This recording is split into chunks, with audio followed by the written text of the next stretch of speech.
আসসালামু আলাইকুম ওয়া রাহমাতুল্লাহি ওয়া বারাকাতুহু। প্রিয় বন্ধুরা, আমার হাতে যেটা দেখছেন এটা হয়তো অনেকে চিনবেন, অনেকে চিনবেন না। যারা ক্ষেত করেন তারা হয়তো চিনতে পারেন। ভালো করে লক্ষ্য করুন, এটা খুব দামিও জিনিস।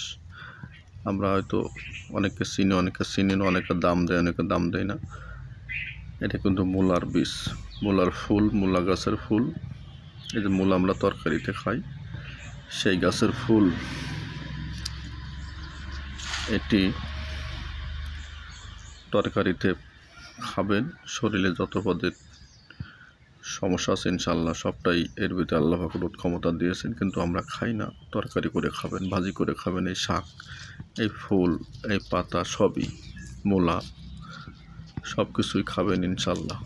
আল্লাহ পাকের রহমতে প্রচুর কাজ। এই ফুলের ভিতরে একটা ফল হয়, একটা বীজ হয়। এই বীজটা কী করবেন? এই বীজটা হচ্ছে যাদের শরীরে সাদা হয়ে যায়, বিভিন্ন জায়গায় সেরেতু রোগ বলে, সাদা রোগ বলে, বিভিন্ন জায়গায় সাদা হয়ে যায়, তারা এই বীজগুলো তুলে আনবেন অথবা বাজারে থেকে কিনে আনবেন। কিনে এনে ভালো করে বাটবেন, বেটে তারপরে আপনি আপনার সে সাদার উপরে লাগাবেন। একটু লেবুর রস দিয়ে লাগিয়ে দেবেন ইনশাল্লাহ। নিয়মিত লাগান, 1 সপ্তাহ লাগান, দেখবেন যে কবার পারেন, সকালে, দুপুরে, রাত্রে যখন টাইম পাবে তখনই লাগাবেন। তেলের মতন করে ভালো করে ঘষে ঘষে লাগিয়ে দেবেন ইনশাল্লাহ। দেখবেন যে আপনার সাদা রোগ থেকে আল্লাহ পাক আপনাকে মুক্তি দিয়ে দিচ্ছে। ভক্তি করেন, ভক্তি করলে ইনশাল্লাহ ভক্তি নাই মুক্তি নাই। যার ভক্তি আছে তার মুক্তি আছে।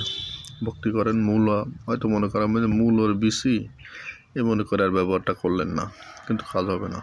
সাদা রোগ যাদের আছে তারা সবাই ব্যবহার করুন, এবং যাদের শরীর খুব দুর্বল তারা ভাজি করে খান, বেশি বেশি খান, ইনশাল্লাহ উপকার পাবেন।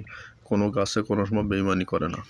খেয়ে দেখুন ইনশাল্লাহ। একদিন খাইছেন, 2 দিন খাইছেন, কাজ হচ্ছে, খাচ্ছেন না বা ব্যবহার করছেন না, তা না। আপনি 1 সপ্তাহ করেন, 15 দিন করেন, ইনশাল্লাহ দেখবেন যে কাজ হবে। আস্তে আস্তে কাজ হবে। লাগানোর সাথে সাথে যাবে তা কিন্তু না। ধৈর্য ধরে ব্যবহার করুন, ইনশাল্লাহ উপকার পাবেন। সবাই ভিডিওটি শেয়ার দিবেন। সবাইকে অসংখ্য ধন্যবাদ। আসসালামু আলাইকুম ওয়া রাহমাতুল্লাহি ওয়া বারাকাতুহু।